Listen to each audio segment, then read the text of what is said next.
It's Don here from the board. Now this is a little bit of a weird video because I normally have video setups for my keyboard YouTube channel, but this is going to be fountain pen related for all those people in Fountain Pens Australia or Fountain Pens Oceania, depending on who you are, which group you've come from.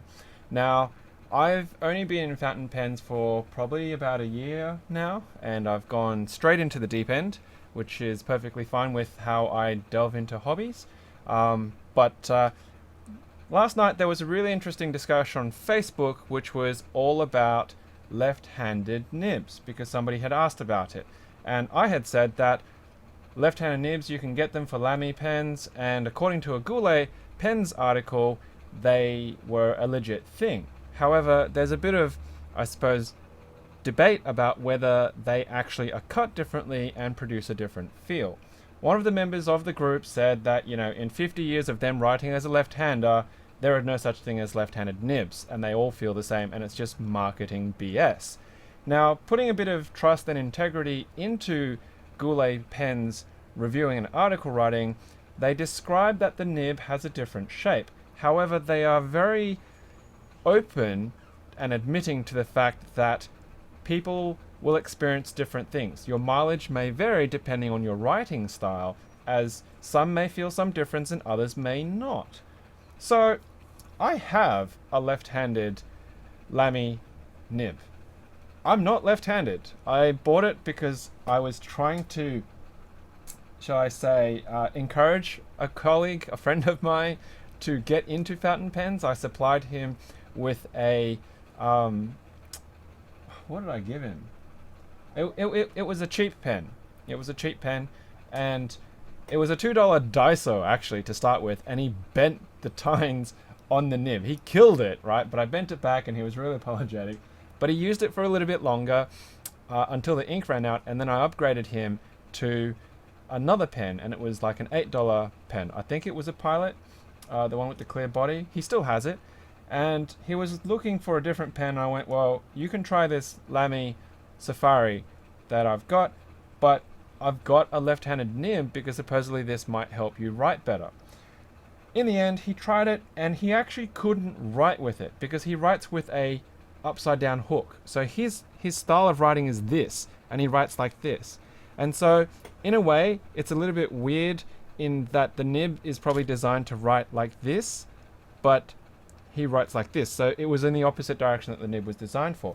And he actually prefers a standard medium rather than the left hand. So I took the left hand back, and it was sitting just in a tube at work. So after the discussion last night, I thought, you know what, I'm going to bring that back. I've got some medium nibs that I can actually compare them to, and what you can see on the desktop below is I've got another camera which I use, my webcam here, which I use as part of my mechanical keyboard videos that I do for my other channel, and I have I think it's a times 10 loop that's set up with it, so we can actually have a look. Now I do apologize in advance that it's going to be really bright because I've got a LED array here to provide enough light for the actual camera through the loop, and it's going to be quite reflective. So if you're very sensitive to bright white light, the desktop is an indication, and you probably should either tone down or wear some sunglasses or something like that, because what you're about to see is probably going to be quite blinding for some of you. So let's turn off the front facing, let's turn off the desk, and we're going to go to the loop view. Okay, so I've bumped it already, and I'm just going to adjust that back into the middle a little bit. There we go. Now, just to show you what I'm talking about, I have mounted on two All-Stars, and here is a standard medium, and here is a left hand. Now both of these have come from Pen Classics, I believe, in New Zealand. Thank you to Rene for providing me with these. Much appreciated. So let's have a look at the standard medium. I do have more mediums, but I don't want to go through a whole bunch of them just to prove that they're the same cut. We'll just have to assume that they have the same cut. And if we look from front on, it's fairly even in the left and right hand side of the nib. if we turn them, if we turn it and try and get a bit of focus happening there. And this is where it was getting tricky because the light source is quite glaring against this shiny aluminium. So the profile there is as you would kind of expect, if we can actually get it to not be crazy glowing. And of course the focal length is a challenge. Not seeing very much on that profile. If we turn it to the underside and I try and maybe, whoa, way too bright, my apologies. That's way out of focus. Slowly. I was experimenting with this earlier and I did get some reasonable results, so I don't know why I'm not getting good lighting now. Could be because the room lights were on and the room lights weren't on before. I do apologize. Oh. Let's see if that will help change the contrast to the background. Yeah, okay, so it was the room lights. So let's just flip that around again so we can see the front. It's nice and even. The side profile, there we go.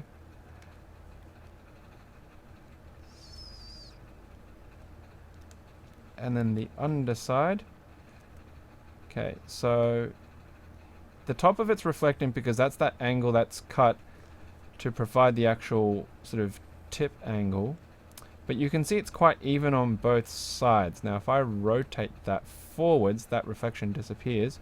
And see if I can get that back into focus with my finger in the background. So you can see it's relatively curved. There's no weird cuts to it. It's not oblique, it's not italic, it's just straight up sort of, yeah, pretty even on both sides. If I rotate that. So this one's got a little bit of, that one side is protruding more than the other. We couldn't see it from the other side because obviously that was the side that was protruding more, but on this side we can. So maybe some tuning could be done on this nib to make it even, nice and straight. And if we turn this forward, try and get a bit of better focus. Oh, it's really struggling to focus because it's quite a short depth of field and the camera's got an autofocus feature. So it's probably focusing the wrong things. So there's not really too much of a baby's bottom there that I can see, and it should write reasonably well. And I would expect that straight out of the box. That's pretty even. So that, just to prove again, to make sure that we're looking at the right thing, is a standard medium, and it is assumed that it's designed for right-handers. So now let's switch pens. I'm just going to put the cap back on that one in case I knock it off the table. Okay, so here is the left hand. So there's no tricks happening here. And let's try and get a reasonable focus. So it looks kind of normalish from the top, very, very similar. If we turn it to the side and, oh, just try and bring it back into a focal length. There we go. It looks very, very similar once again there. The tip probably, I don't know if it bulges very much, but in a second I'll bring them both together if I can and do a straight up comparison. And if we look here, it also looks quite similar.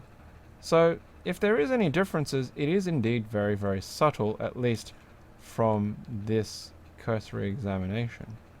So maybe there is some marketing hype to it. Now if we cut it over to this end, we can see that tip.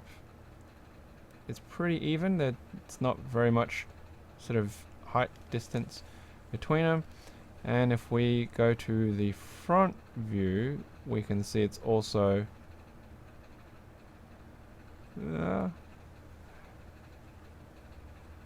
it's not too bad either. It's pretty even. So I don't think there's much baby bottom happening on this one either. Oh, well actually if you have a look at this one, it looks like one side, so the right hand side that you're seeing seems to be potentially a little bit thicker. I don't know. It's if we actually look at where the middle of the split on the nib is, that line, it actually does look like it's a fraction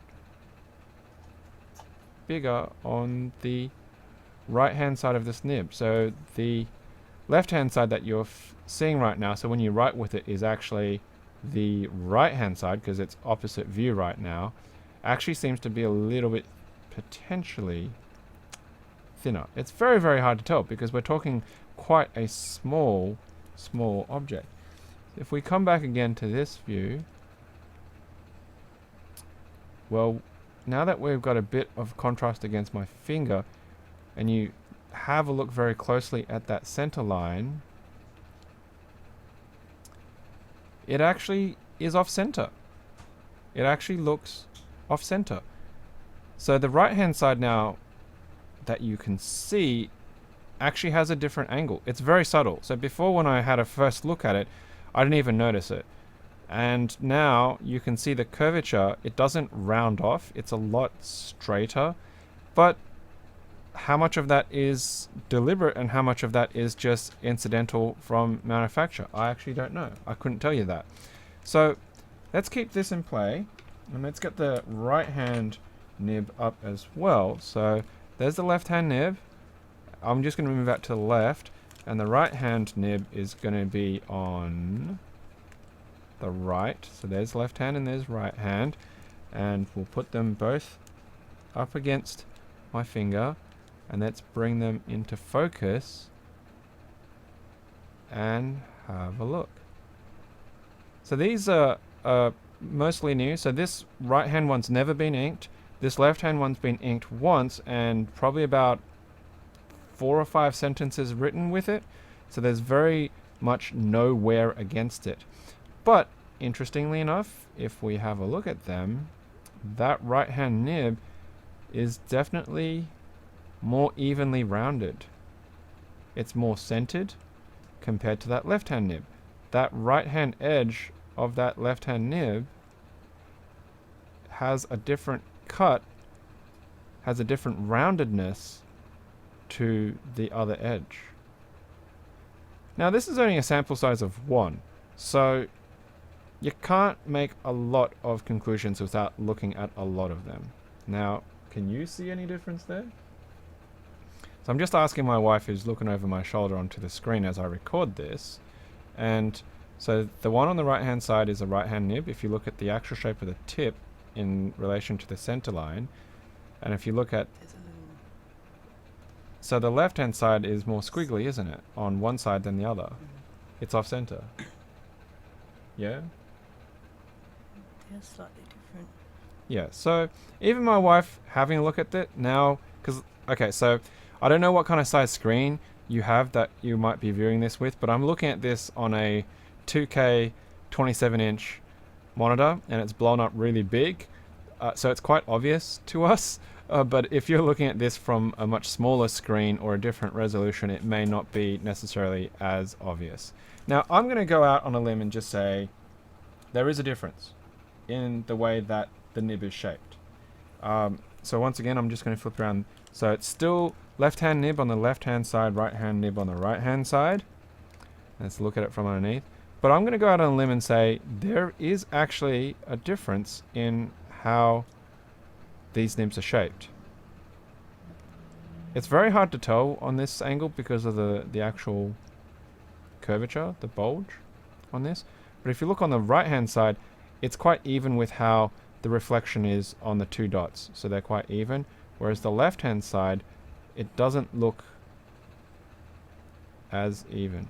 You could say that I'm biased, I'm mentally biased. I could have unconscious bias, and I'm looking for a difference, but visually speaking, it's actually, it's there. It is visually there to be observed that there is a difference in how that nib looks. So it's incredibly subtle. It's incredibly subtle. We're talking, you know, fractions of millimeters difference here in the shape and structure. But if that's deliberately cut that way, then that's what they're talking about. If you don't have the, I suppose, sensitivity in the way that you write, if you don't have I suppose, if your pressure that you use, if the way that you actually hold the pen and push and pull doesn't contact those edges, if it doesn't contact those edges in that way,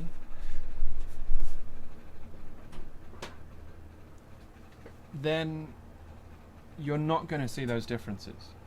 You're not going to necessarily feel those differences. But I would be more than willing to put money on this now that I've seen them under the close-up, that if we were to actually mount these properly and put them under a stereo microscope, we actually have one, but it's not at our place, it's at my in-laws' place, then you would be able to measure differences. So there you have it. Yeah. I'm not out to prove people wrong. I'm not saying anything of that nature. I just wanted to be able to see if we could visualize the difference that was being mentioned in Goulet pens, and of course Lamy's own claims that there is a difference in between their left-hand nibs and their standard right-hand medium-sized nibs. So there you have it. I realize this was quite a long video and a lot of rambling, but that's just the way that I am. If you like this kind of stuff and you want to see more, I don't know, maybe let me know perhaps, and I might start doing some more videos on pens. But if you're interested in keyboards and mechanical keyboards, there's an entire channel that I've got running, plus a podcast, and you can find us at The Board Podcast. So there you go. Thanks for watching, and I guess I'll see you at the next pen meetup. See you later.